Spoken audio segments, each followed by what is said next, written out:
Lily Myers was 17, 7 months pregnant, and full of plans for a future she never lived to see. Greg Turner was 20, bitter and desperate to escape the consequences he believed she had brought into his life.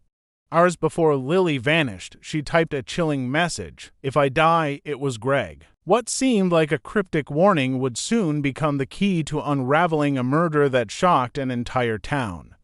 17-year-old Lily Myers had always been the kind of girl people in Crestwood described as bright and dependable. She was in her final year of high school, looking forward to graduation and preparing for the arrival of her baby in just a couple of months. Friends remembered her excitement as she folded tiny baby clothes at her baby shower, her laughter filling the room as she tried to imagine herself as a young mother. For her family, the pregnancy had been an adjustment, but they rallied around her, offering support and encouragement. To them, Lily represented strength, determination, and the promise of a future that, while not perfect, was filled with possibility. On the evening of November 14th, the Myers household was buzzing with the quiet rhythm of a typical night. Lily told her mom she was going out for a little while. She slipped on her favorite gray sweater, grabbed her car keys, and walked out the front door. Her mom expected her back within a couple of hours. After all, Lily rarely stayed out late anymore.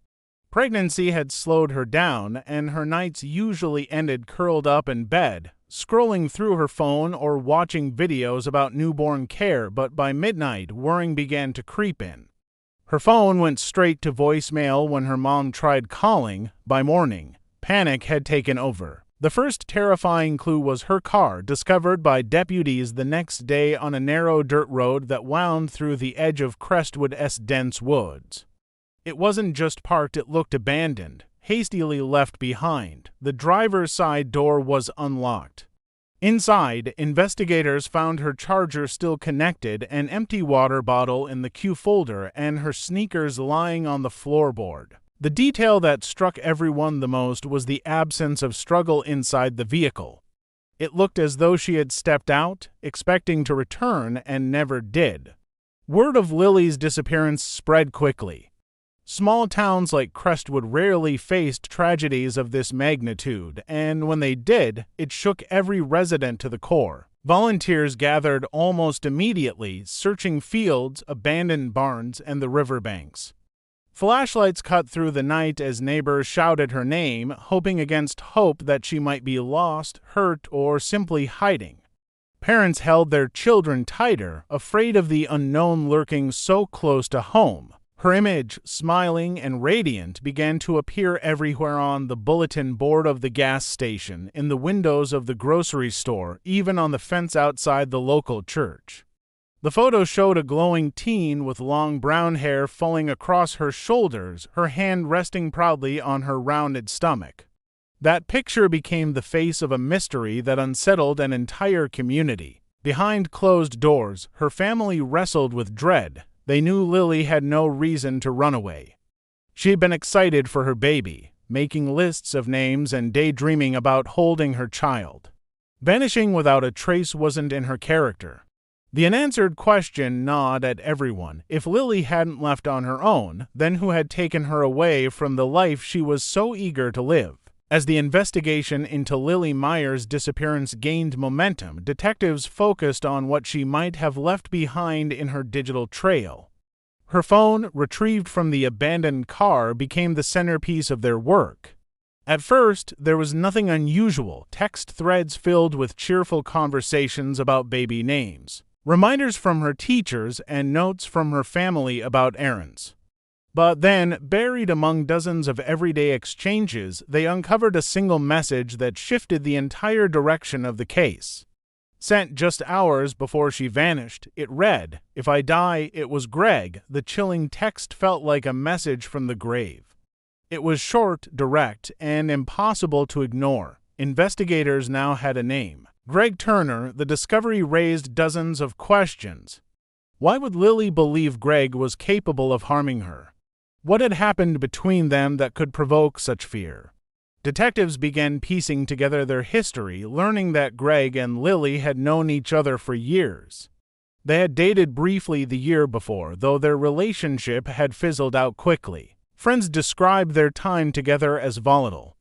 Greg was older, moodier, and seemed to have little interest in the responsibilities that came with Lily's pregnancy. As detectives interviewed Lily's circle of friends, a troubling picture emerged. Some said Lily confided in them that Greg had been angry when she announced she was expecting. Although she never accused him of being the father directly, he suspected the baby could be his.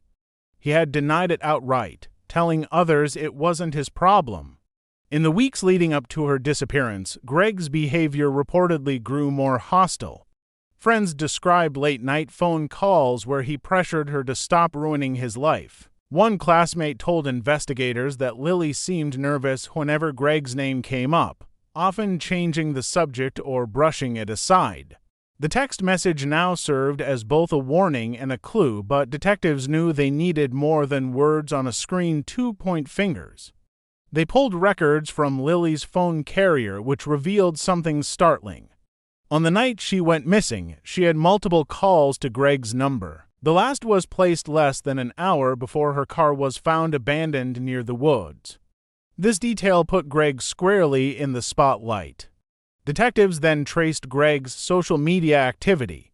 Posts that had seemed ordinary at the time took on a darker tone under scrutiny. A rant about people ruining lives appeared days before Lily disappeared. A vague meme about being free of burdens was shared on the very night she went missing. While none of it was direct evidence, it added layers of unease to the case. The haunting reality was that Lily herself had pointed to Greg before vanishing. It was not the kind of thing that could be dismissed. Investigators felt the text was more than a desperate message. It was a breadcrumb, deliberately left behind, as though Lily knew danger was closing in on her. For her family and the small town that had once seen her as untouchable, that single message revealed something terrifying. Lily had been afraid, and she had named her fear.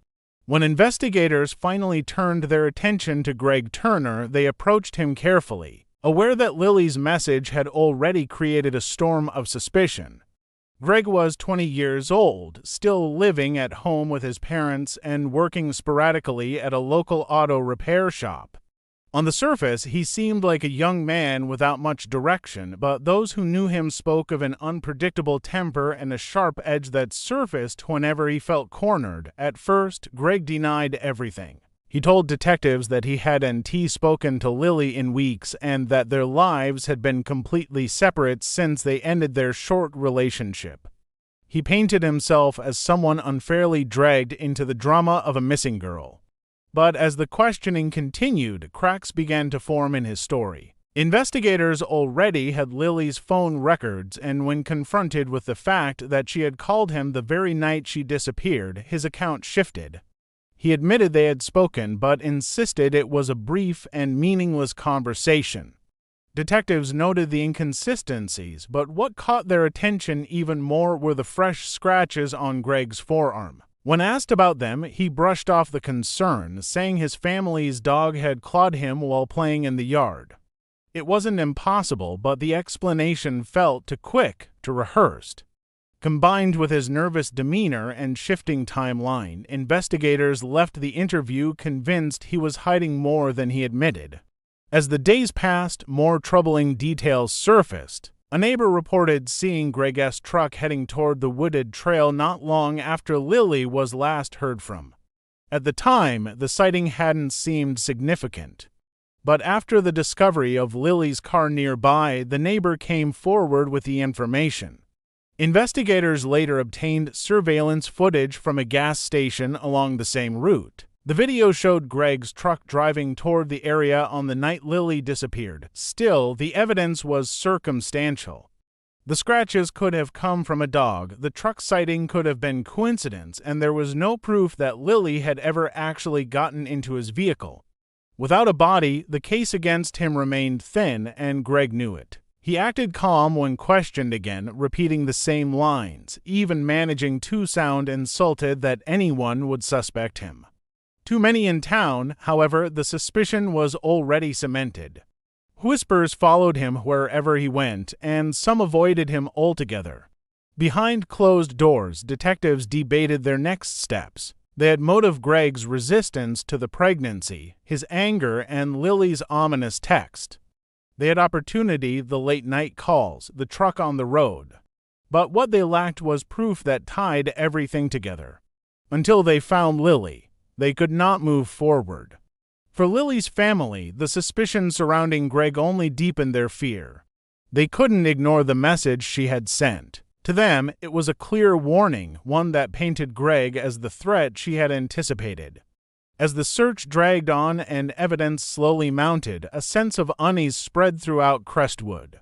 People began locking their doors earlier, whispering about what Greg might have done and wondering how long the truth could remain hidden. Winter had begun to tighten its grip on Crestwood when the break in the case finally came.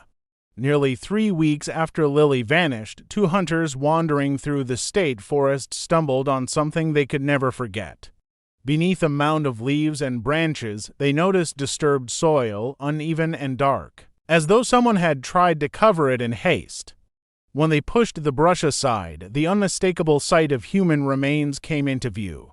Authorities were called immediately, and within hours the area was swarming with deputies, investigators, and forensic teams. The discovery of Lily's body shattered the fragile hope that she might still be alive somewhere. She'd been buried in a shallow grave, still dressed in the gray sweater her mother remembered her leaving home in. The scene was hauntingly silent except for the sounds of officers carefully documenting every detail. Just a few feet from her body lay a delicate charm bracelet, tarnished but intact. It had been a gift from her younger sister on Lily's 16th birthday, something she rarely took off. The bracelet was a small but powerful reminder of the life she had lived before her final night. The medical examiner's report later confirmed what many feared. Lily had suffered blunt force trauma to the head, injuries so severe they caused her death. Her unborn child had not survived the assault. The autopsy removed all doubt. This was not an accident, and it was not a runaway case. It was homicide. The forest floor revealed more than just Lily's final resting place. Investigators collected soil samples from the grave and compared them to dirt recovered from Greg Turner's truck. The match was undeniable. Particles of the same clay-like soil were embedded in the wheel wells, consistent with driving directly into the forest clearing.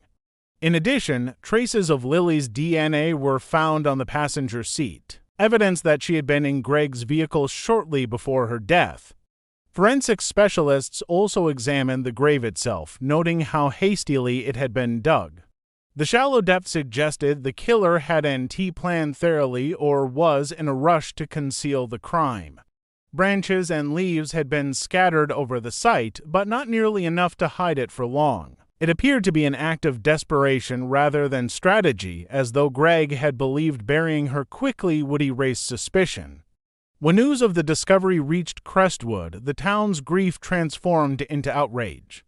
Candlelight vigils filled the town square as neighbors gathered to mourn Lily and the unborn child whose life ended before it began. Photos of her smiling face lined the sidewalks, surrounded by flowers and handwritten notes.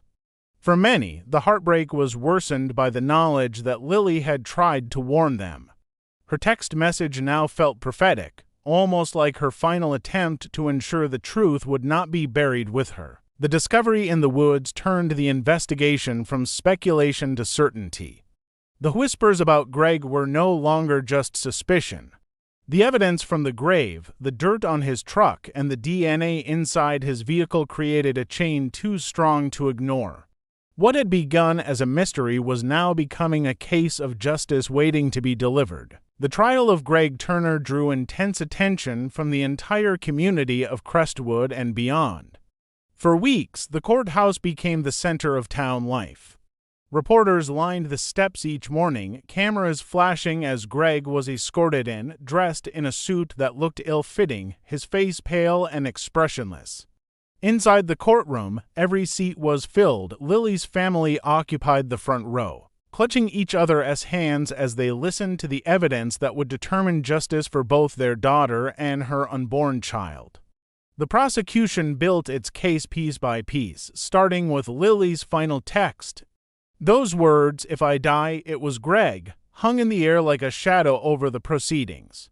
The message was presented not as speculation, but as a direct warning from Lily herself. The jury listened intently as investigators explained how the message had been sent only hours before she vanished. To them, it was more than a clue, it was a declaration of fear from a girl who seemed to know what awaited her. From there, the evidence unfolded like a grim puzzle snapping into place. Witnesses testified about seeing Greg's truck near the wooded trail on the night Lily disappeared. Surveillance footage placed him driving toward that very location shortly before her car was found abandoned. Forensic experts detailed how soil from Lily's shallow grave matched the dirt in Greg's Hull wells, tying his vehicle directly to the burial site.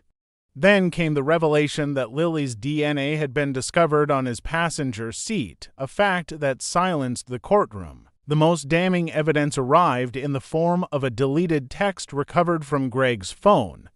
Forensic technicians explained how the message had been erased but not lost. Sent just hours before Lily disappeared, it read, "She's ruining my life. This ends tonight." Those chilling words gave motive and intent, stripping away any defense that Lily's death had been accidental. The defense attempted to argue that the case was built on circumstantial evidence, claiming there was no direct proof Greg had killed Lily. They suggested others might have been involved or that the text messages were being misinterpreted. But the jury had already begun to piece together the chain of evidence, and the pattern was clear. Lily's warning, Greg's hostility, the physical evidence, and his own words painted a picture of guilt that was impossible to ignore. When the verdict was finally read, the courtroom was hushed. Greg Turner was found guilty of first-degree murder and sentenced to life in prison without parole. Lily's family wept, holding one another tightly, while Greg stared ahead, expressionless, as if the weight of the judgment had not yet settled on him. The case left an indelible mark on Crestwood. The haunting text Lily had sent became a symbol of her final act of courage. It was as though she had ensured her story would be told, even when she no longer could. Her warning had reached beyond her death, guiding investigators to the truth and securing justice for her and the child she never had the chance to meet. For the community, it was a reminder that even in the darkest tragedies, truth has a way of rising to the surface,